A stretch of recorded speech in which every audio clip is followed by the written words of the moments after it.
Bonjour, bienvenue dans cette vidéo où je vais vous parler de comment devenir thérapeute holistique. Mais avant ça, je vais vous proposer de liker cette vidéo pour la booster, lui donner plus de visibilité et de vous abonner à ma chaîne si ce n'est pas encore fait.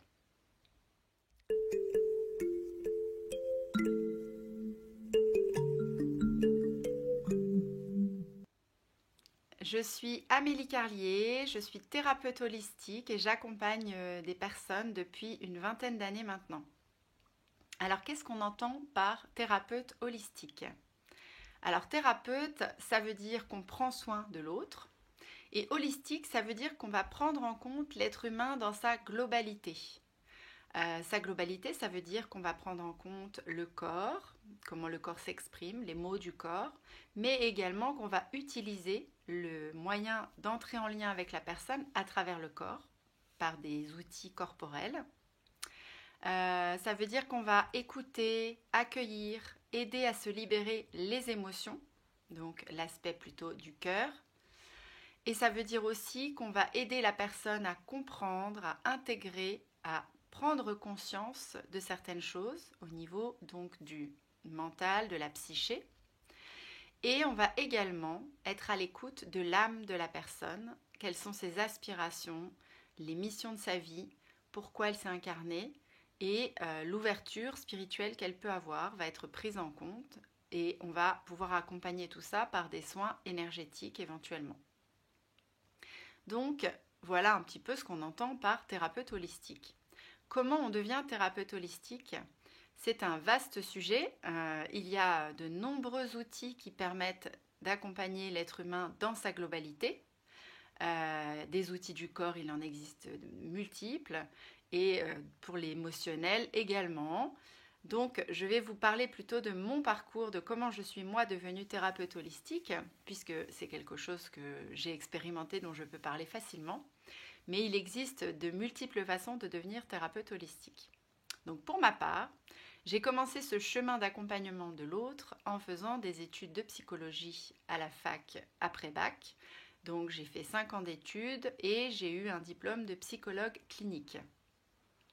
Ensuite, j'ai commencé à exercer et à cette époque, j'accompagnais l'être humain sur finalement 2 dimensions, c'est-à-dire la dimension de la psyché pour essayer de comprendre, de mettre une explication sur les symptômes, les mots que les personnes pouvaient ressentir, et l'aspect émotionnel parce que j'étais à l'écoute et j'accueillais les émotions des personnes qui venaient à moi. Je me suis rapidement rendu compte que comprendre d'où vient le problème et libérer les émotions, c'est déjà un premier soulagement. Mais pour moi, ça ne suffisait pas à soulager les souffrances. Car les émotions qui étaient coincées, logées dans un petit coin de notre corps, continuaient de nous faire souffrir. Donc j'ai recherché d'autres outils. C'est comme ça que j'ai entamé mon chemin, on va dire mon aventure thérapeutique que je n'ai jamais cessé d'emprunter depuis. Donc j'ai commencé par faire d'abord des formations pour aller déloger ces émotions qui étaient coincées dans le corps. Et j'ai découvert un outil qu'on appelle la visualisation réparatrice, qui m'a semblé vraiment un outil extraordinaire, puisque ça permettait justement d'aller chercher l'émotion, de la libérer, de la laisser s'évacuer et donc d'être enfin en paix après ça. C'est un outil qui est, on va dire, à mi-chemin entre la sophrologie et l'hypnose. On amène les personnes à changer d'état de conscience, de l'état de conscience ordinaire éveillé, comme on a à peu près la plupart du temps dans notre journée. On aide les personnes par une espèce de relaxation, de visualisation, d'endroits agréables, à changer de niveau de conscience et passer à un niveau de conscience modifié qui est une relaxation profonde proche de l'état du sommeil. Et ce qui permet d'aller plus facilement recueillir les émotions du passé, les regarder, les reconnaître, puis par des actes symboliques, les laisser s'évacuer et s'en aller pour être libérés. Donc ça, c'est le premier outil que j'ai découvert, qui m'a vraiment semblé extraordinaire et qui prenait en compte vraiment les émotions en allant les chercher et les libérer, mais aussi c'est un outil qui également travaille sur l'aspect énergétique, donc qui prenait en compte aussi l'âme de la personne. Donc une fois que j'ai fait cette formation, j'ai également continué par une formation pour travailler sur le transgénérationnel. Je me suis rendu compte qu'au-delà des problématiques personnelles de notre vie passée, on peut aussi porter des mémoires familiales qui ne nous appartiennent pas, mais qui œuvrent en nous en secret, sans que nous en ayons conscience. J'ai donc fait tout un chemin pour accueillir, comprendre, décoder les mémoires familiales à travers le décodage biologique évidemment de l'expression des maladies par le corps, mais également en allant un petit peu faire des enquêtes sur les arbres généalogiques, en regardant les places dans la fratrie et en regardant aussi les prénoms et les histoires qui se répètent.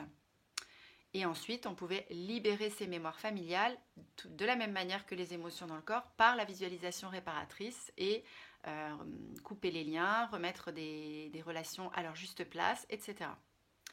Ensuite, une fois que j'ai travaillé avec cet outil, j'ai encore eu envie d'aller plus loin et j'ai eu envie de me former à des outils vraiment de libération énergétique. J'ai donc entamé une formation qui s'appelle la biopsychosynergie, où j'ai appris à découvrir à travers des endroits précis du corps des mémoires personnelles ou familiales, ou parfois aussi ça peut être des mémoires de vie antérieure, qui étaient coincées à divers endroits du corps et par des manipulations et des touchés énergétiques, libérer ces mémoires pour pouvoir leur permettre de s'évacuer et de se libérer du corps. Voilà, donc c'était encore un outil que j'ai découvert à ce moment-là. Et puis, j'ai une amie qui était énergéticienne et olfactothérapeute, auprès de qui je suis allée faire plusieurs séances pendant un certain temps, pendant plusieurs mois, voire plusieurs années, pour continuer de cheminer sur moi-même à travers les huiles essentielles et l'olfactothérapie. Et là, ça a été vraiment une révélation pour moi parce que j'étais déjà très proche du monde végétal et entrer en lien, en connexion avec l'âme des plantes à travers les huiles essentielles, ça a été quelque chose qui m'a vraiment beaucoup apporté. Et j'ai trouvé cet outil, mais holistique par excellence, puisque l'huile essentielle vient travailler le corps physique par les molécules chimiques présentes dans la plante, travaille l'émotionnel par l'odeur qu'elle vient elle vient dans le cerveau limbique nous ramener vers des émotions du passé, vers des souvenirs. Donc elle est très émotionnelle.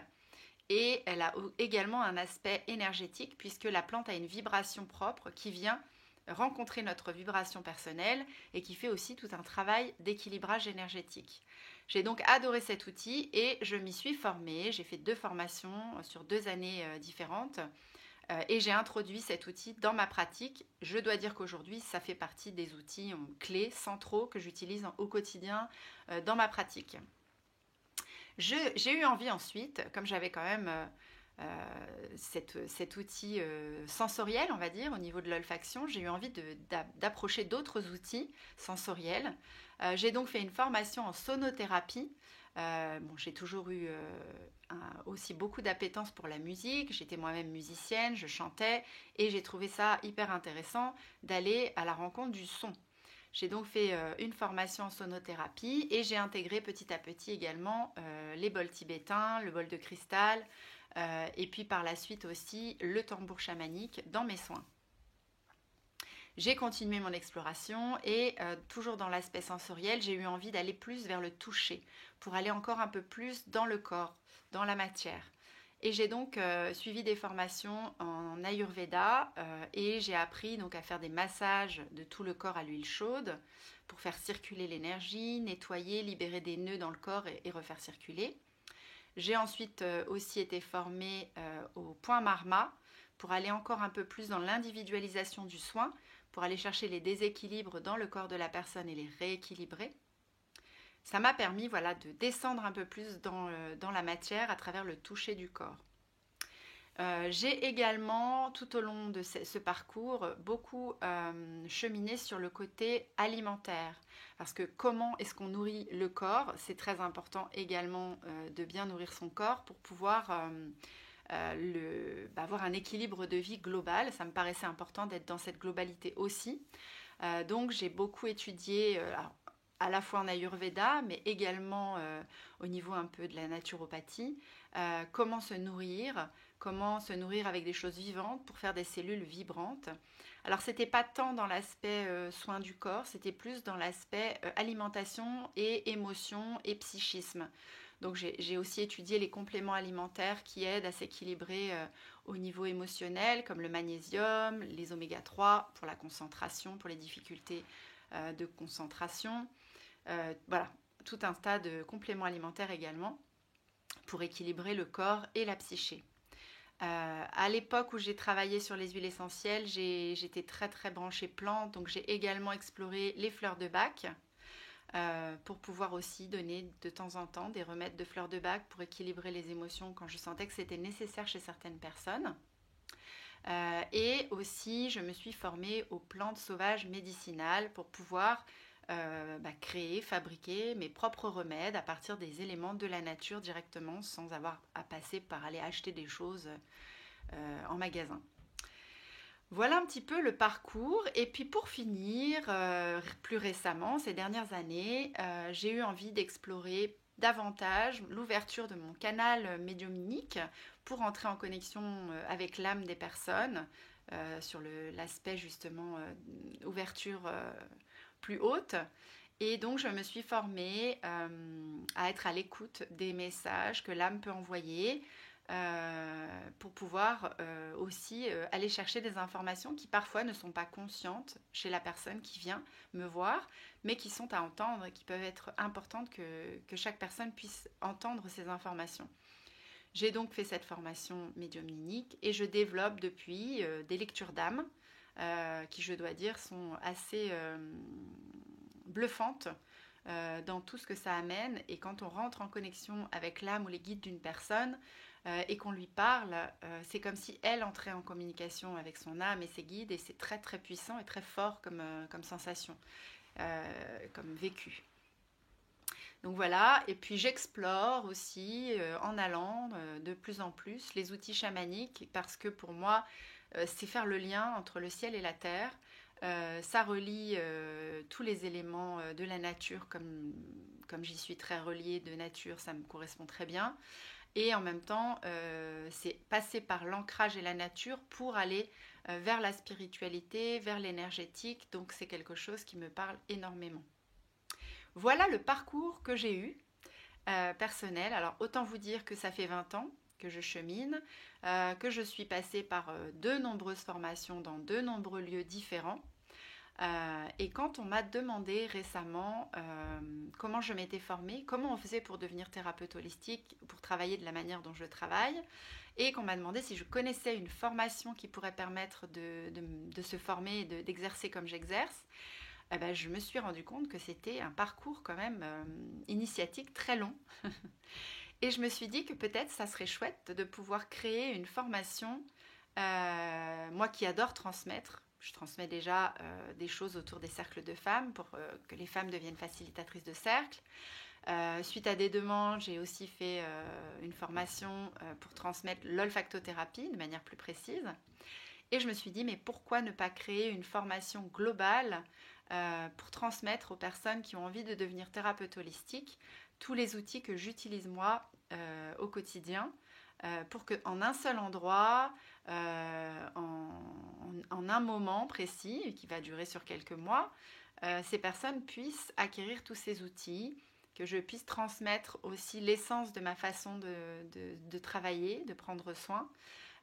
Et donc j'ai créé cette formation que j'ai appelée Gardienne du bien-être, dans laquelle je vais transmettre tous ces outils dont je viens de vous parler sous forme d'une vingtaine de modules sur une formation qui s'étalera sur 6 mois avec des éléments un peu théoriques que je transmettrai en live, des éléments, on va dire, un peu plus pratiques que je transmettrai cette fois-ci en présentiel. Il y aura 3 week-ends en présentiel ici chez moi en Ardèche pour transmettre des choses qui ont besoin d'être vécues dans le corps. Ça va être une formation qui elle-même va être un peu holistique.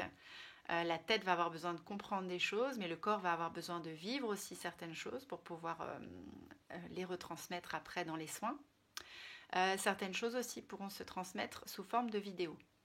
Donc ce sera une formation globale dans laquelle je vais pouvoir transmettre ma façon de soigner, ma façon de guérir aux personnes qui ont envie de devenir thérapeute holistique.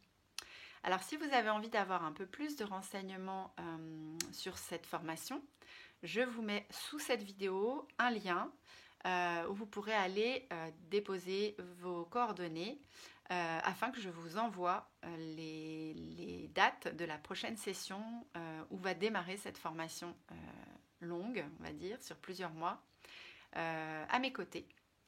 Et voilà, j'espère que cette vidéo vous aura intéressé, que ça vous aura un petit peu mieux fait comprendre qu'est-ce que c'est que le travail de thérapie holistique et susciter peut-être l'envie vous-même de vous lancer dans cette merveilleuse activité qui m'épanouit moi depuis 20 ans.